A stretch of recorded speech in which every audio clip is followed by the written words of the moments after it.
En el Vaticano, en el Estado Vaticano, son cientos, más bien miles de expedientes abiertos de denuncias que se han hecho contra curas religiosos de todos niveles, hasta un nuncio papal que en su momento abusaron de niños y de niñas.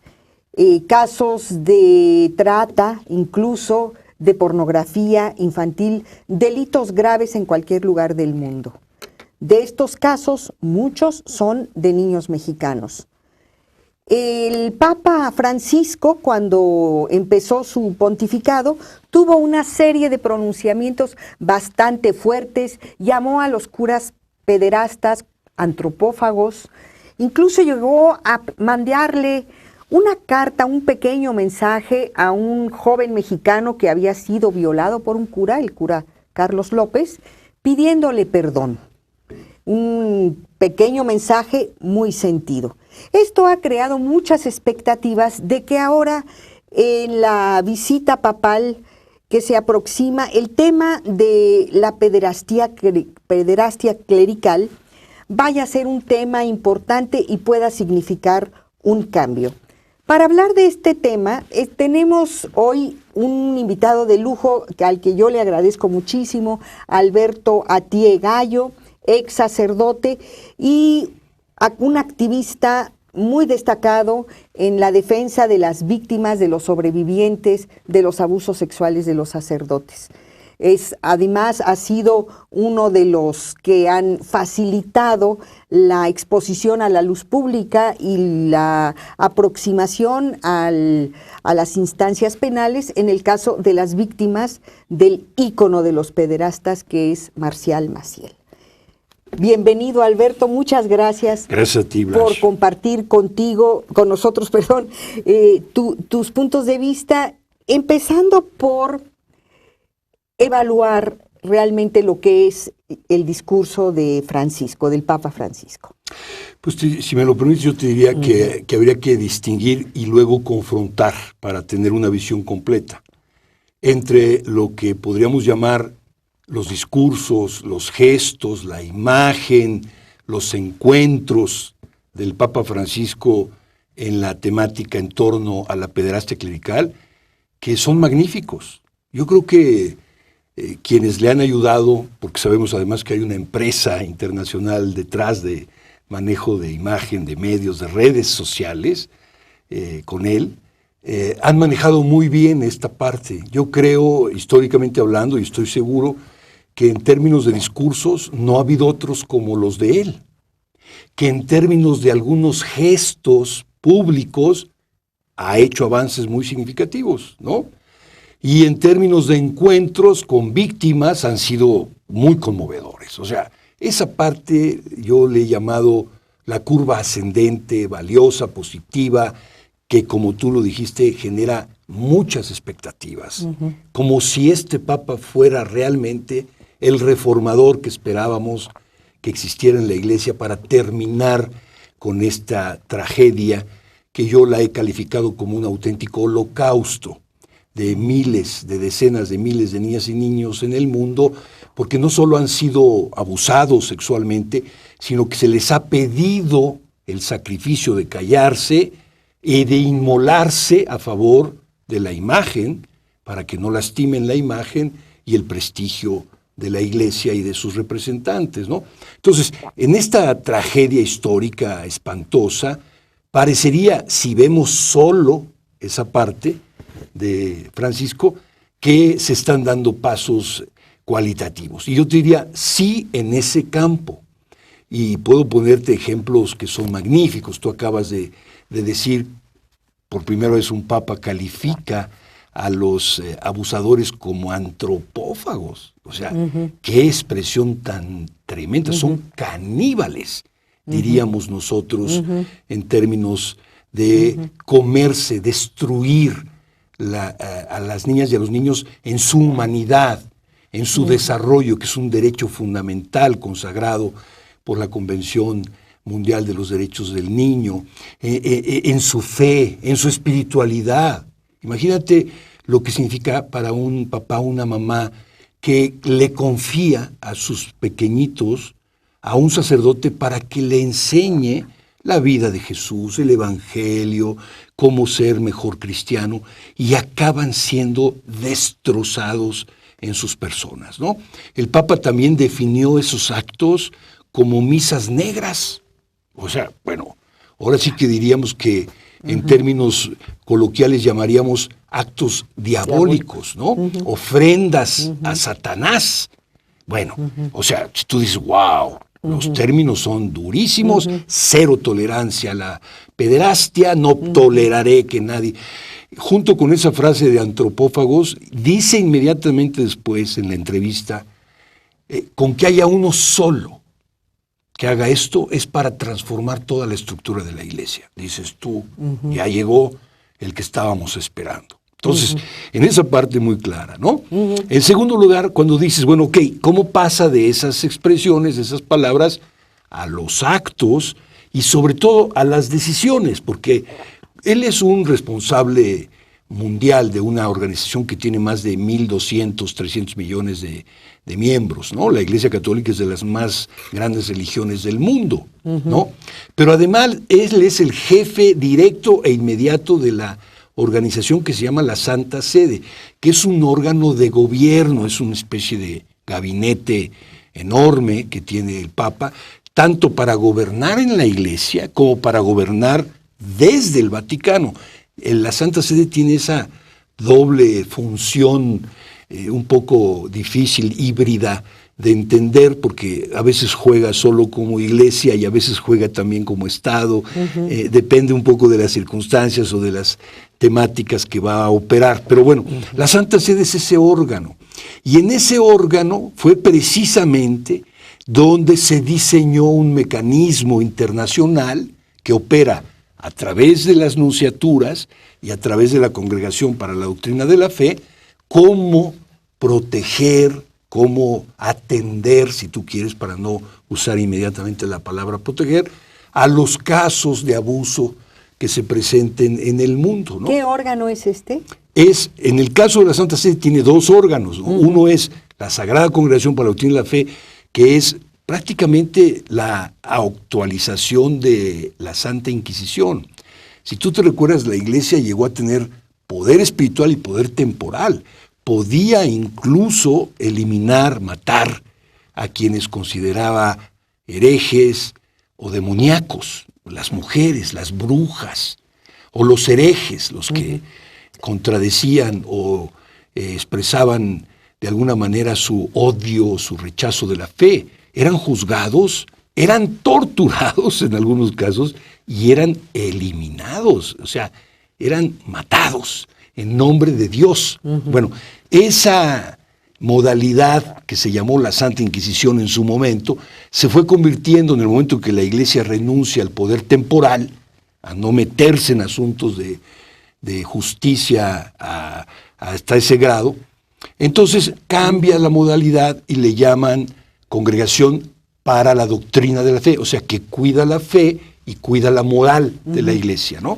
Y el otro órgano de operación de la Santa Sede son las embajadas del Vaticano, las nunciaturas apostólicas, que tienen el juego de ser representantes del Papa en lo espiritual y en lo pastoral y en lo doctrinal, y ser también representantes del gobierno vaticano, y hacen todas las gestiones políticas ante los estados en donde están presentes, ¿no? Entonces, esta modalidad la gobierna el Papa directamente, y toda la Santa Sede opera en función de lo que el Papa determina. Bueno, este mecanismo, que nace más formalmente en 1922 con Pío XI, se perfecciona en 1962 con Juan XXIII, ¿no?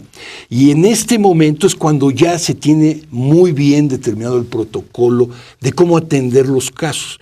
Y la política fundamental es, hay que hacerlo adentro. O sea, son casos graves, sí, pero hay que manejarlos adentro. ¿Cómo los vamos a manejar? En primer lugar, la atención está sobre el abusador, que es un sacerdote o es un obispo, ¿no? ¿Qué hacemos con él?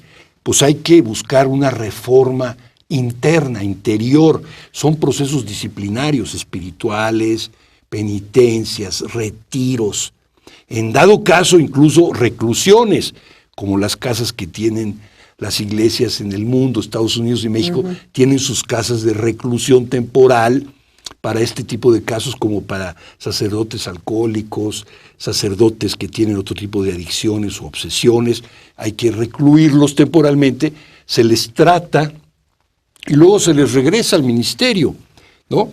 Y toda la otra parte es de contención, es decir, la información no debe salir del ámbito interno. En los tiempos de Juan XXIII, del 62 hasta la reforma de Juan Pablo II, todo aquel que sacara la información fuera del ámbito del obispo era excomulgado ipso facto.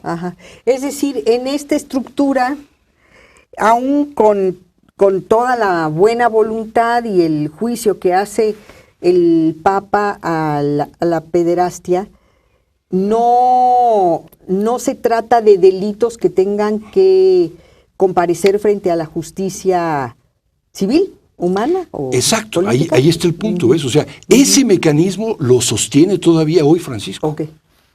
Y al sostenerlo todavía hoy significa que lo fundamental de la pederastia, que es este mecanismo de protección, sigue vigente.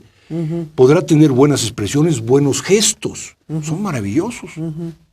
Alberto, estábamos hablando de este pronunciamiento, esta resolución del Comité de la ONU para los Derechos de los Niños y las Niñas, que pegó muy fuerte en los medios. O sea, fue primera plana, la primicia prácticamente en todos los medios de comunicación del mundo por el fuerte contenido histórico. ¿Podrías describirnos un poquito cuál es el meollo, cuál es el significado que le da esta dimensión histórica a esta expresión? Con mucho gusto. Si me lo permites, yo comenzaría primero con un pequeño antecedente para entender el mecanismo del comité.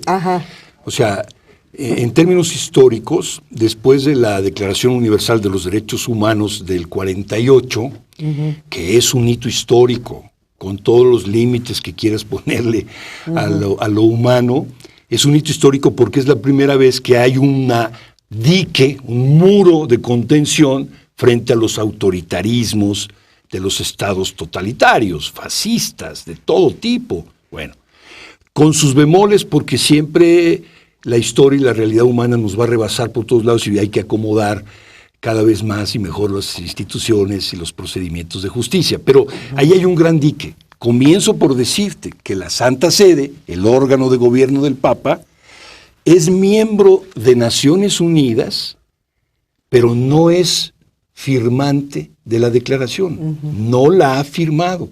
Una pregunta interesante que valía la pena algún día hacerle al secretario de Estado de la Santa Sede o al mismo Papa es: ¿por qué no la han firmado? Yo encontré ya algunas razones doctrinales, pero creo que vale la pena. Bueno, entonces, la declaración, de ahí se han desprendido convenciones, tratados, hay más de 130 en el mundo sobre diferentes causales de derechos humanos que tú obviamente sabes bien porque eres una seguidora de muchas causas muy valiosas. Entonces, una de esas, después de mucho tiempo, fue precisamente el tema de si las niñas y los niños tienen derechos propios o no, o son derechos subrogados, o quien tiene los derechos son los padres y ellos determinan, ¿no? ¿Qué derecho se le da en qué momento a los hijos? Que fue una gran polémica histórica de la que participó la Iglesia. Finalmente, hasta Juan Pablo II estuvo en ese debate en los años 80, ¿no? Bueno, al final de cuentas llegó la Convención Mundial de los Derechos del Niño, una de las convenciones más firmadas por la mayoría de los países. Dentro de esos países firmó la Santa Sede. Bueno, al firmar la Santa Sede se ve obligada, como todos los países, a rendir informes quinquenales. Cada 5 años tiene que hacerlo y se confronta con el comité que es creado por la convención, por expertos de derechos de niños, para ver si y hasta dónde se está dando cumplimiento a la convención, ¿no? Bueno, la Santa Sede entregó un primer informe, esto se firmó 89 y 90, se ratifica, en 94.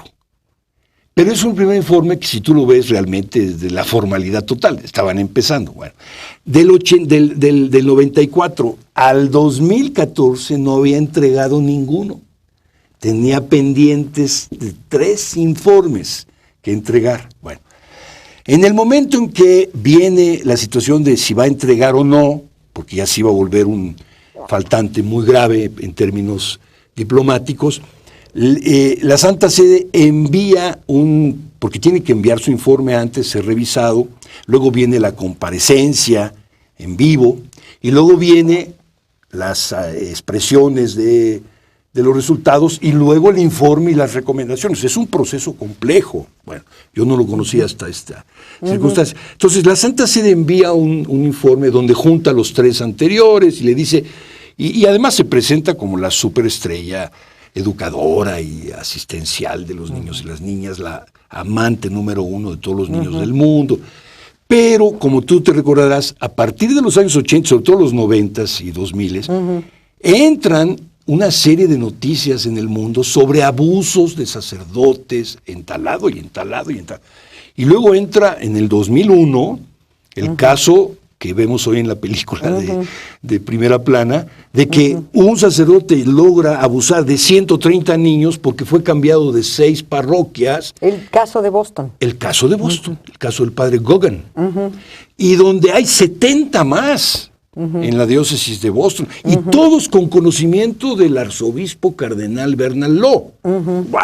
Entonces, yo estaba en Chicago en ese momento, tuve que salirme del país para hacer un pequeño paréntesis. Bueno, entonces, en ese momento se dan cuenta de que la pederastia no es solo pederastas, individuos medio enfermos, metidos como en todas partes, los hay. No, pederastas protegidos por el obispo local con indicaciones de la Santa Sede. 3 niveles de responsabilidad. Entonces, el comité, a quien tiene que juzgar, como tú sabes, son los estados. Tiene que valorar qué está haciendo un estado en materia de protección, defensa y promoción de los derechos de los niños en el ámbito que le toca.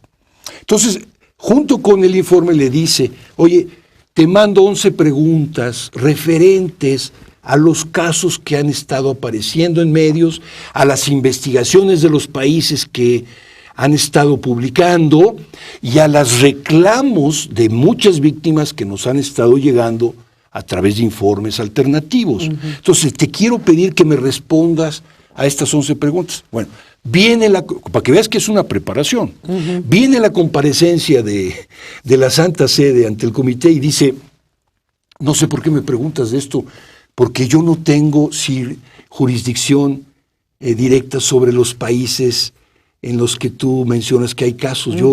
Yo soy un exhortador, un promotor de... Un pequeño paréntesis. Sí. En estos informes del comité, el comité ya tiene conocimiento entre los diversos expedientes que tiene de los casos mexicanos. Maciel, nosotros preparamos. Tiene un dossier sobre México. Tiene un informe sombra que está público sobre el caso México, donde mostramos los 3 niveles de responsabilidad.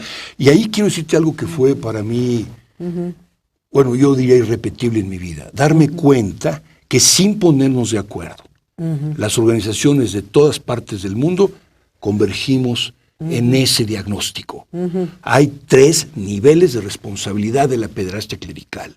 Los que depredan a los niños, los que los protegen y los cuidan y los cambian de lugar y los mandan aquí y allá, y los que les dicen cómo hacerlo y quién sí y quién no.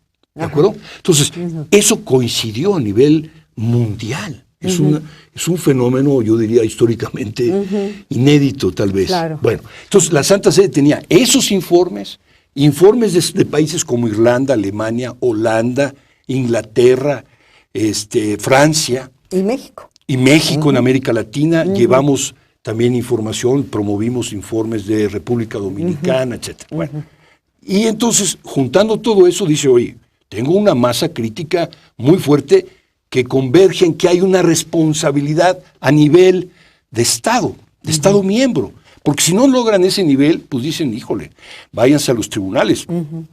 Pero al darse cuenta que hay una estrategia diseñada, aplicada y controlada por la Santa Sede, miembro de Naciones Unidas, entonces si le dice, oye, respóndeme de esto, ¿por qué lo haces? Porque con esto que estás haciendo no solo no logras resolver, sino multiplicas los casos en todas partes. La Santa Sede estaba indignadísima, se sentía ofendida. Bueno, por primera vez en la historia, como tú dices, un comité de Naciones Unidas le dice a la Santa Sede, estás violando sistemáticamente derechos de niñas y niños en muchas partes del mundo y tú eres responsable de eso. ¿Y cuáles son las recomendaciones concretas que hace? Yo te diría, en un primer término fundamental es, tienes que terminar con un mecanismo interno que tienes, que está al margen de las autoridades de los países en donde se cometen los delitos. Y donde ¿Qué es este tribunal eclesial? El tribunal es una expresión actual. El tribunal va, como el Papa Francisco lo propone, a buscar juzgar a los que protegen, pero la pregunta es, ¿quiénes son los que protegen a los que van a llamar? Porque yo te puedo decir que... Claro. ¿Es una instancia creada por Francisco, por el Papa Francisco? Okay. O sea, en lugar de terminar con el mecanismo, que es lo que le pidió el comité, le dijo, tú creaste una comisión pontificia para la protección de los menores. Le llaman menores todavía, pero bueno. Le dice, a ver, a esta comisión no le estás asignando investigar, no le estás asignando informar públicamente de los casos que llevas, y además a los que hay que entregar a las autoridades correspondientes, que son una serie de propuestas que le hizo para la comisión. Pero entonces el Papa, en vez de modificar esto, crea el tribunal. ¿Por qué lo hace? Esa es la pregunta. La respuesta es para controlar interiormente cuando empiecen a saltar los casos en el mundo de acusaciones contra obispos y cardenales por encubrimiento. En conclusión, o un poco para ir cerrando este tema, entonces, ¿cuál fue el impacto concreto del informe del Comité de Derechos de los Niños de la ONU para las víctimas? Concretamente para las víctimas, ¿qué significó? Si tú me lo permites, que yo no soy una víctima en ese caso, yo te diría que para mí fue el Día Mundial de las Víctimas de Pederastia Clerical. Por primera vez en la historia, una instancia distinta a los movimientos de víctimas, a sus abogados, organizaciones que las apoyan y autoridades civiles de su país, una instancia mundial afirma que existe el delito institucional mundial de la pederastia en el mundo, ¿no? Entonces, para mí, así lo dije, es el Día Mundial de las Víctimas de Pederastia, ¿no? Entonces, en ese sentido... ¿Recuerdas la fecha? Bueno, la fecha donde salió publicado es en febrero del 2014. De 2014. Sí. Sí. Y entonces en ese sentido te diría que ahí está un logro histórico, pero falta mucho para un logro jurídico y judicial. ¿Qué es lo que faltaría? Mira, yo te diría, desde el punto de vista interno, que el Papa termine con el mecanismo. Desde el punto de vista judicial, que el Papa, o el que sea, se ha llevado a tribunales internacionales para rendir cuentas de un crimen de lesa humanidad, como lo define no tu servidor, sino Jeffrey Robertson, que es un jurista mundial y consejero de la reina y del gobierno de Londres, de Inglaterra, ¿no? Claro.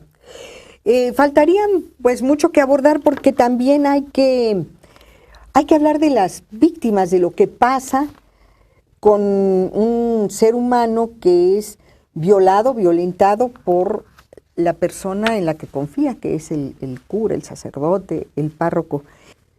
Alberto, ¿cómo llegas tú a este tema? Tú eras un sacerdote, tenías una buena posición dentro de la estructura de la arquidiócesis en México, y de pronto tocan a tu puerta y cambia tu vida. Sí. ¿Qué pasó? Me encontré un caso a través de personas que lo habían dado por muerto y lo encontraron más bien muy enfermo en el Hospital Español, a punto de morir, con un enorme resentimiento y amargura. No quería morir con eso, y entonces lo convencieron de que hablara con un sacerdote, no para confesarse, sino para hablar, y yo acepté con mucho gusto. Quiero decirte que era el año 94, la figura de Maciel estaba en los cielos, junto a Juan Pablo, reconocido internacionalmente como líder mundial de la juventud. O sea, yo llevaba esa imagen conmigo, como todos los que estamos cercanos a ese mundo. El confesor de la gente del poder en México. El confesor de la gente del poder, el más exitoso misionero en tiempo y forma de la historia moderna. No había otra congregación que había subido tan rápido, escuelas, universidades, vocaciones. Olvídate, era realmente un star, un superstar, en términos de imagen misionera y sacerdotal, ¿no? Y yo me encuentro con alguien enfermo que me dice, ese señor abusó de mí desde que yo era niño.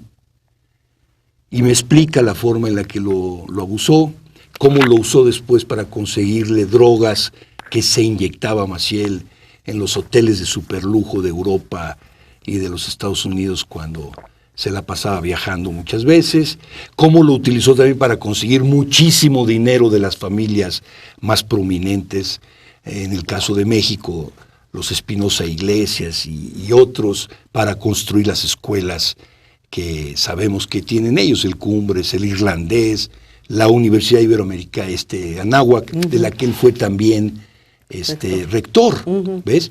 Pero él entra en una crisis existencial brutal, se quiere salir, Maciel no lo deja, lo convence de que no tiene por qué salirse, le da dinero, le da una casa, le da coches, le dice, si quieres tener mujeres, pues, ten las mujeres, nada más no te salgas.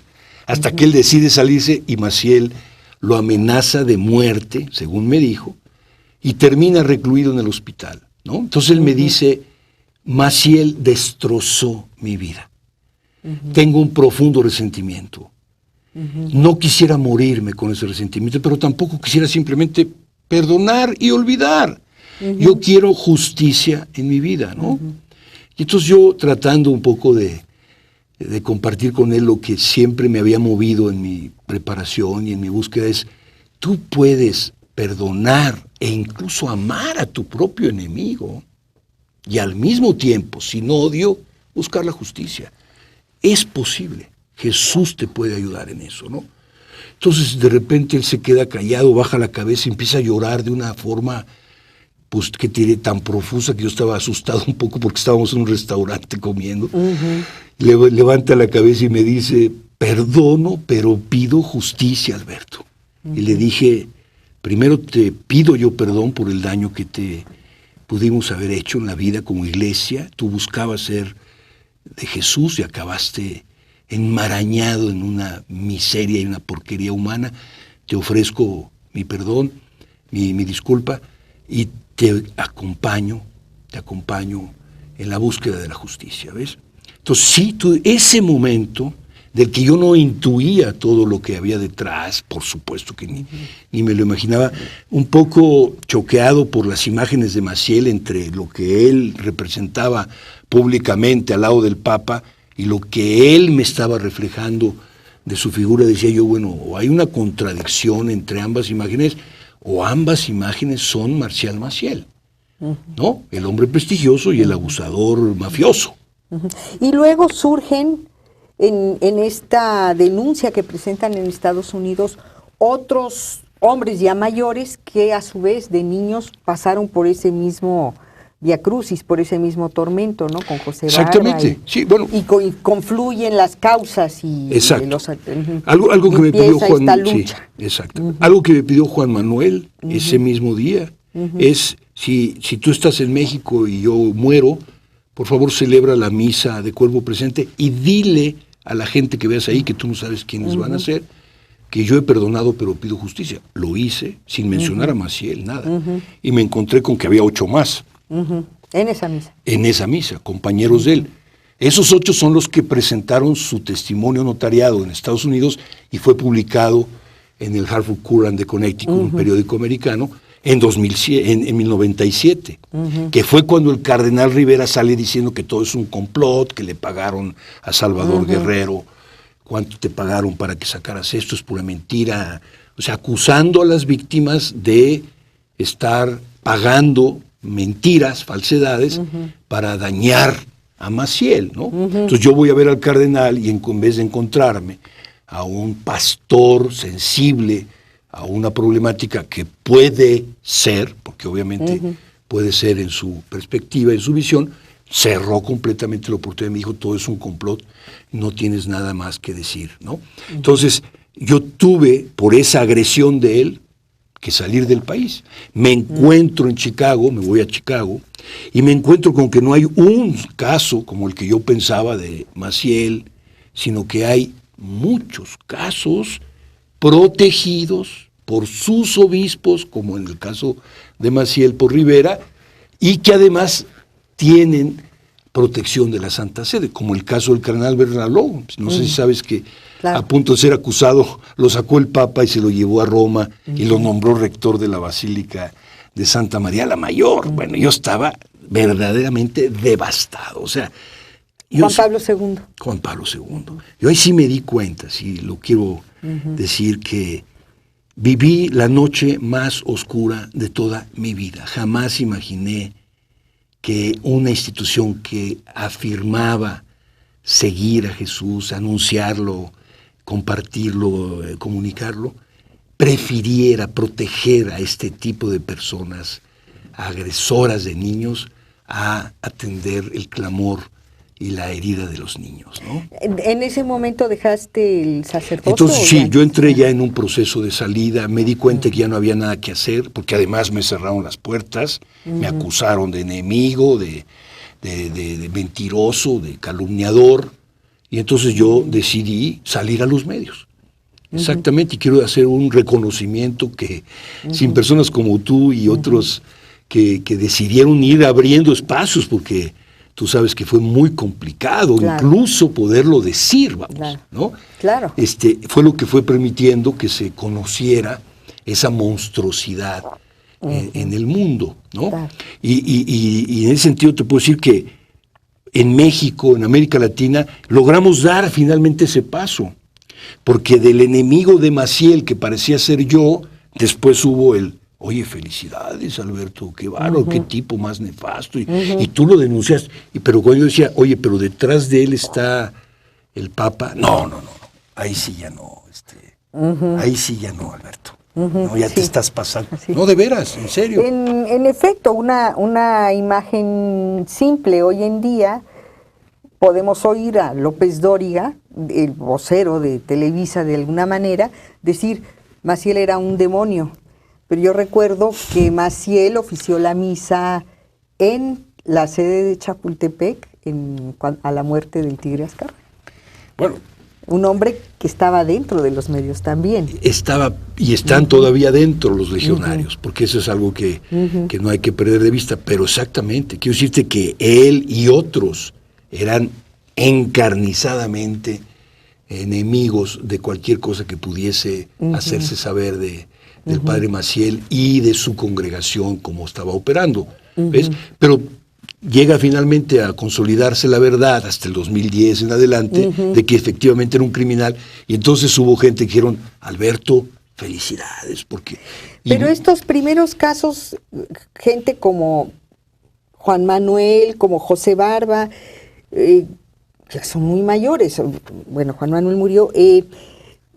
¿En qué años corrían cuando ellos, como niños, como seminaristas, como chicos que estudiaban en el seminario, fueron violados por Maciel? Finales de los 40 y 50, 60. Medio siglo tuvo que transcurrir. Medio siglo de haber querido que les escucharan. Para que saliera a la superficie la verdad. Primero adentro, porque yo también jugué adentro. Del 94 al 2000 yo jugué adentro de la institución, yo pedí, yo hablé, escribí cartas. O sea, yo creía que la institución iba a estar dispuesta a asumir esa responsabilidad de hacer algo para terminar con eso. Y es la fecha 2016, que no lo es. Más de medio siglo. A mí me gustaría que... Bueno, costó mucho trabajo romper la barrera de silencio y complicidad de los medios de comunicación, como tú mismo lo estás narrando. Pero, ¿cómo es que a final de cuentas, ya en tiempos de Benedicto, que jugó un papel importante en el encubrimiento, si puedes relatarnos esa parte también, finalmente primero se le pide a Maciel que se retire, luego se muere y ahora, bueno, ya es un pecador, un demonio, un mal ejemplo para el propio Vaticano. ¿Cómo se dio esa parte del proceso? Es muy importante, yo creo que hay que reconstruir todo eso muy bien para entender los tiempos y todo, pero te puedo decir que Ratzinger entra en el 81 como el responsable de la Congregación para la Doctrina de la Fe, del Santo Oficio moderno, ¿no? Del 81 hasta el 2005, que es nombrado Papa, él estuvo al frente de la operación de esa instancia. En términos de doctrina, yo te diría, porque yo estuve en Europa en ese tiempo, no había semana que no llamaran a un teólogo para corregirlo de algún término. Una semana no faltaba. De pederastas no había uno al cual llamaran a cuentas. El mismo prefecto, ¿ves? Entonces, ahí es donde ves que había una doble política interna. A los heterodoxos les vamos a poner en el orden inmediato. A los heteropráxicos, a los abusadores, vamos viendo cómo manejamos. O sea, la pederastia no se podía poner en el centro del debate para nada. No, absolutamente. ¿Y cómo se logró poner? ¿Cómo se coló el tema? Por la posibilidad que se dio en los Estados Unidos. Estados Unidos es una sociedad más abierta, más equilibrio de poderes, la iglesia es más pequeña, claro, menos y entonces entró en juego una tensión. Pues la película es muy claro en eso, ¿no? ¿La película en primera plana o sí, Spotlight, por su nombre en inglés, que es la narrativa de cómo los medios abrieron el tema en Estados Unidos? Aparte de los procesos que se dan en el Vaticano, yo creo, Alberto, que es muy importante también aterrizar el tema de las víctimas frente a la justicia mexicana. Porque encima de enfrentar el muro de impunidad en el clero, las procuradurías, la Procuraduría, los ministerios públicos no hacen justicia cuando se trata de delitos tipificados como delitos graves. Alberto, las leyes mexicanas tipifican como delitos graves, no solamente es corrupción de menores, es violación equiparada, es pornografía infantil en muchos casos, es trata de menores. Son delitos graves y, sin embargo, a pesar de que muchos sacerdotes son acusados ante instancias penales, no hay ninguno preso, o algunos, pero son excepcionales. En el caso de las víctimas de Maciel, ¿llegó en algún momento a la justicia mexicana? En el caso de las víctimas de Maciel, primero se manejó adentro, denuncias internas y todo. Cuando Maciel muere, pues obviamente con él y con el tiempo que pasó entre lo que él los abusó y se supo y se procedió, prescribieron los delitos. Se fue la oportunidad, pero hay otros casos, hay casos presentados ante tribunales mexicanos. Sí, yo te diría que en ese caso, mira, es como ir franqueando enormes muros. El primer muro fue el de la Iglesia Católica. Franquear ese muro para las víctimas fue difícil porque era como traicionar a la Iglesia. Yo mismo viví esa angustia. Estoy traicionando a mi institución, ¿no? Y me lo hizo saber además un gran amigo obispo muy cercano mío. Me dijo, te vendiste a los medios, traicionaste a la Iglesia, Alberto.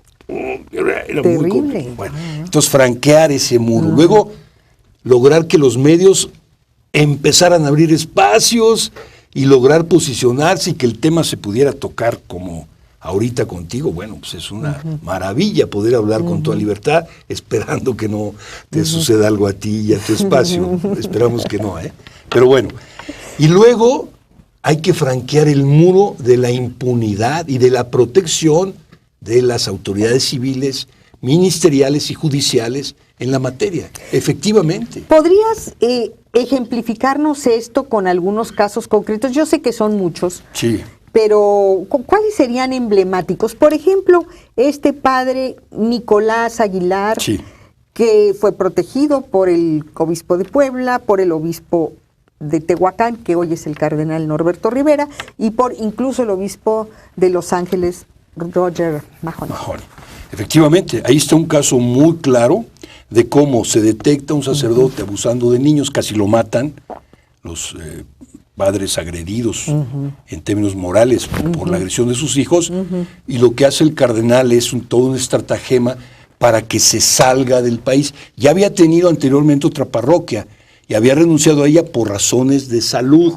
Acuérdate que el cardenal mismo reconoce en sus confesiones al juez que entre los obispos y autoridades eclesiásticas hay términos en clave. Y uno de los términos en clave cuando se trata de estos casos es decir, te mando a un sacerdote por problemas de salud. Entonces el sacerdote había sido cambiado ya de parroquia. Pero yo creo que la cosa se puso tan grave que le acordaron que mejor se fuera del país y se va a Los Ángeles. Entonces abusa de niños en Tehuacán y en la Sierra de Puebla. De eso prácticamente no conocemos a ninguna víctima que haya denunciado, porque además hubo toda una contención y una contraestrategia de... ¿Estos son los 80s? Son los años 80, exactamente. El padre Nicolás se va a Los Ángeles y allí, en la parroquia donde estaba, abusa, se sabe que hasta 30 niños. Ahí sí las autoridades policíacas son más activas, investigaron inmediatamente, detectaron, buscaron, etcétera, pero ya le habían avisado al padre de la arquidiócesis de Los Ángeles que lo estaba buscando la policía, que era mejor que se regresara a México, ¿ves? Ahí por eso fue acusada de encubrimiento y de darle oportunidad al agresor de huir, que eso es un delito y por eso han pagado cantidades multimillonarias en los Estados Unidos, especialmente en Los Ángeles, ¿no? Y sigue abierto el caso. Y sigue abierto el caso porque hay más víctimas claro. Y están tratando de hacer responsable al cardenal Rivera, obviamente no de los casos de Tehuacán, porque ahí nos falta capacidad, pero sí de los casos de Los Ángeles. Bueno, el padre Nicolás regresa a México y regresa a la arquidiócesis de México. Lo ponen en una parroquia y ahí es donde abusa de uno de ellos que se llama Joaquín Aguilar. Bueno, Joaquín Aguilar logra, con apoyo de su madre y todo, presentar la denuncia ante las autoridades ministeriales de México. ¿Qué sucede? Uno, revictimización, burlas, exámenes médicos insultantes, humillantes, ¿no? Retrasar las investigaciones para que las heridas o las secuelas de los abusos pudiesen sanar, ¿no? Y luego llevar, perder papeles, hasta que llega un momento en que obviamente la víctima dice, ¿sabes qué? Estoy fastidiado de estarme presentando, humillado, etcétera, y viene la prescripción del caso. O sea, llega un momento en que la autoridad le comunica a la víctima, oye, perdón, pero ya tu caso prescribió, o sea que ya no hay forma de darle seguimiento. Que es el caso de Jesús Romero con el padre Carlos, también de la Arquidiócesis de México, cambiado de parroquias, hasta que fue denunciado. ¿Qué pasó en el caso de Jesús Romero en particular? Que Jesús Romero, a pesar de que se le dijo, ya prescribió tu causa, ya no hay forma de darle seguimiento, él fue a la Comisión de Derechos Humanos del Distrito Federal de la Ciudad de México y presentó una queja. La comisión investiga y dice, oye, a ver.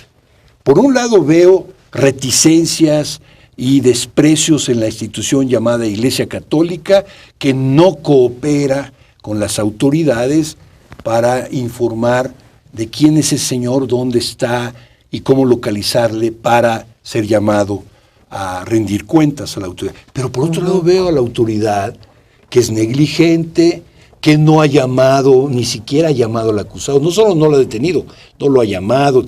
Y la razón, fíjate que es un tema importantísimo, es que la Ministerio Público dice textualmente que a los sacerdotes no se les puede llamar porque son personas públicas.